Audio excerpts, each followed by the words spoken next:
Bom, pessoal, hoje eu vou falar com vocês sobre os anticorpos. É importante que a gente entenda que esses anticorpos também podem ser chamados de imunoglobulinas. Essas imunoglobulinas, o nome imunoglobulina vem da estrutura. Então, os anticorpos possuem uma estrutura proteica, é uma proteína em forma de globina.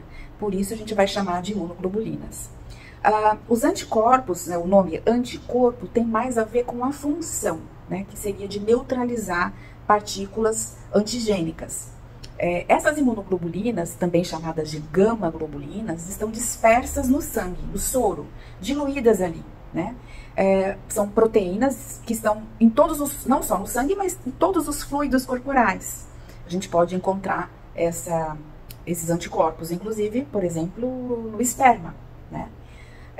Esses anticorpos, eles vão funcionar como opsonina, é a palavra técnica, né?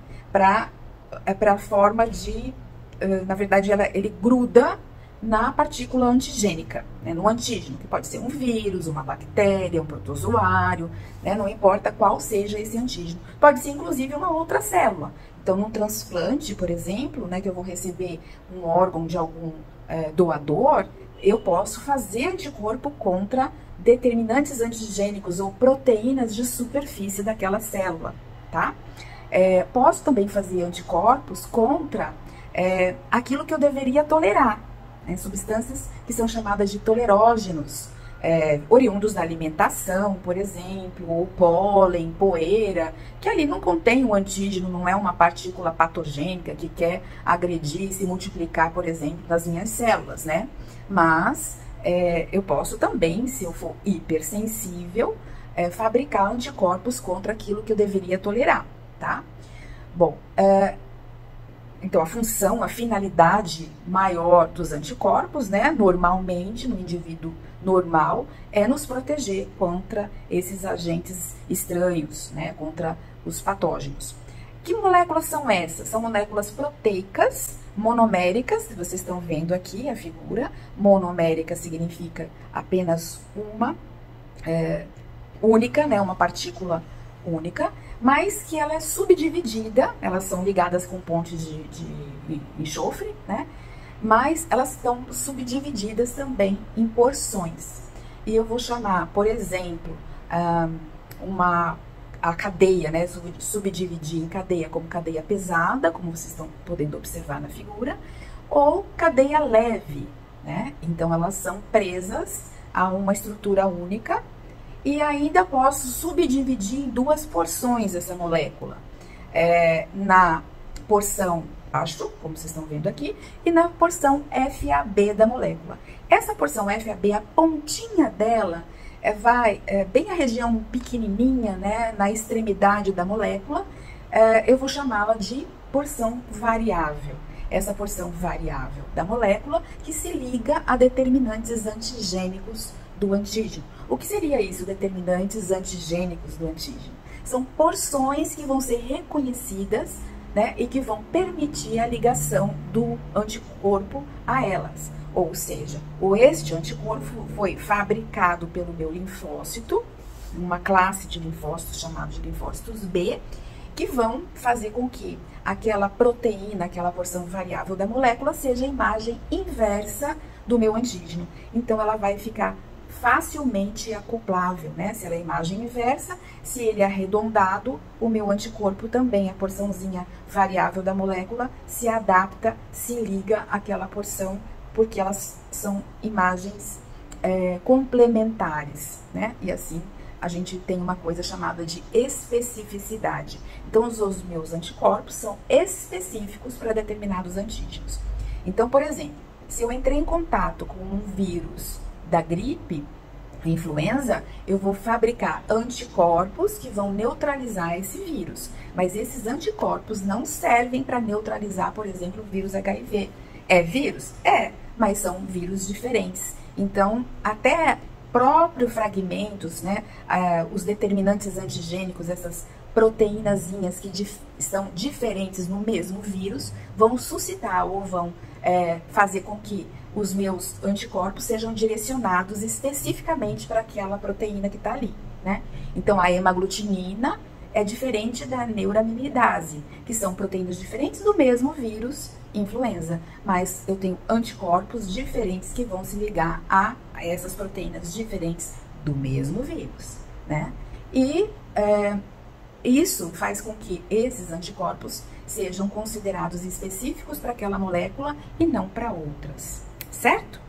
Bom, então a função dele é, outra vez, neutralizar o antígeno. É de destruir? Não. Ele não tem a função de destruir o antígeno, e sim se ligar a este antígeno. Quem vai destruir são as células do sistema imunológico. Ele marca como se fosse assim um chamariz, né, para aquele antígeno, alertando o nosso organismo que existe ali uma invasão, um processo de invasão. Um agente patogênico está invadindo o nosso organismo e a gente vai precisar organizar, arquitetar uma resposta contra ele, certo? Bom, esses anticorpos, se eles não destroem, existem outras medidas, né, do organismo, ou células fagocíticas, como os polimorfonucleares, os macrófagos, né, que são células fagocíticas que vão fagocitar esse vírus, ou outras proteínas, né, que também funcionam, que vão funcionar, na verdade, em forma de cascata, ou seja, quando uma é acionada, né, quando uma se liga ao antígeno, aquela vai haver uma cascata de proteínas, né, que vão ser suscitando a ação das próximas, né? Então, por exemplo, de C1, C2, C3, C4, C5 e assim por diante, até C9. Então, essas proteínas em cascata, elas são chamadas de complemento. Sim, é o complemento que vai destruir o antígeno. Ele vai perfurar o antígeno, né, fazendo com que a água do meio extracelular entre naquela célula, ela se torna túrgida, cheia de água, e assim ela vai ser lisada, tá? Então, complemento que vai ter essa função. Então, tanto o complemento quanto as células fagocíticas é que vão destruir o antígeno, ok? Então, a função do anticorpo é opsonização, ou tornar mais visível, mais palatável ao organismo aquele antígeno. Eles são divididos em classes. Nós temos várias classes de anticorpos. A gente chama de isotipos. Então, a gente tem a IgA, a gente tem a IgG, a gente tem a IgE, a gente tem a IgD e a IgM. Se a gente for estudar um pouquinho da célula que fabrica esse anticorpo, que são os linfócitos B de bola, a gente vai observar que esse anticorpo de classe, né, o linfócito B, ele possui na sua superfície marcadores celulares, que nada mais são do que os próprios anticorpos, certo? Então, na superfície dele, ele vai ter uma IgD e uma IgM. Isso mostra que é uma célula jovem, né, que está pronta para reconhecer depois, futuramente, o seu antígeno. Os primeiros anticorpos a serem fabricados e liberados numa primo-infecção, no momento inicial, numa fase aguda, é a IgM. Ela é pentamérica, é uma estrutura molecular grande, pentamérica, né? E vai se ligar ao antígeno no primeiro momento. Neste primeiro momento, então, eu tenho também depois acionada a cascata do complemento, que vai destruir aquele antígeno. Mais tardiamente, ao longo desse processo infeccioso agudo, nós vamos também ver a mudança do isótipo de IgM para IgG. A IgG, ela é monomérica, é uma molécula pequenininha que vai ser produzida logo após, né? E ela vai ficar para o resto da vida ali, que a gente chama, né, de anticorpo de memória. Então, ela é considerada uma cicatriz sorológica depois que o processo todo acabou, né? A pessoa produziu primeiro o IgM, num primeiro momento, depois a IgG, a IgM cai, né, some, e aí a gente vai permanecer com a IgG, marcando aquele organismo, provando que aquele organismo um dia entrou em contato com aquele determinado antígeno. Por isso, ele é muito importante, a compreensão disso é muito importante para a gente entender também, interpretar a sorologia, que a gente também futuramente vai discutir aí nos outros módulos. Então, eu espero ter iniciado esse processo aí com vocês, para vocês entenderem mais ou menos. Interessante que vocês leiam também aqui, só para dar uma ideia geral, antes de vocês mergulharem na literatura, tá? Bom, outros anticorpos são produzidos, a IgA e a IgE. A IgA, ela é muito importante nos mecanismos de tolerância das mucosas, porque a gente também tem que se relacionar com o mundo. A gente não pode provocar no nosso organismo processos inflamatórios de substâncias que deveriam ser toleradas, como antígenos alimentares.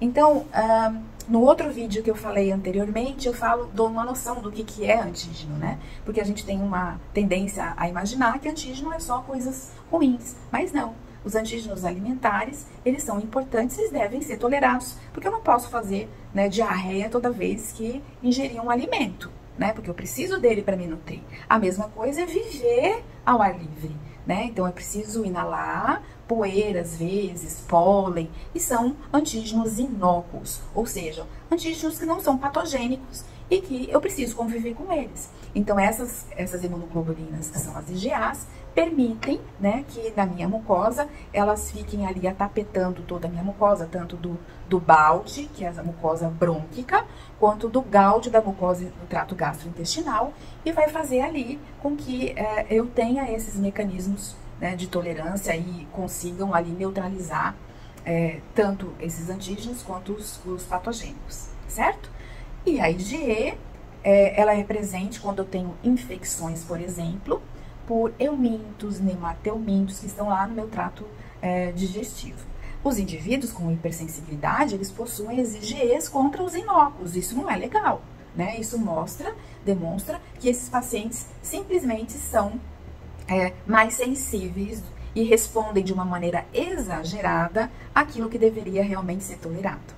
Espero ter ajudado nessa introdução aí, que vocês consigam agora mergulhar na literatura e já ter uma ideia mais geral do que seriam os anticorpos, ok? Um abraço para vocês e até a próxima.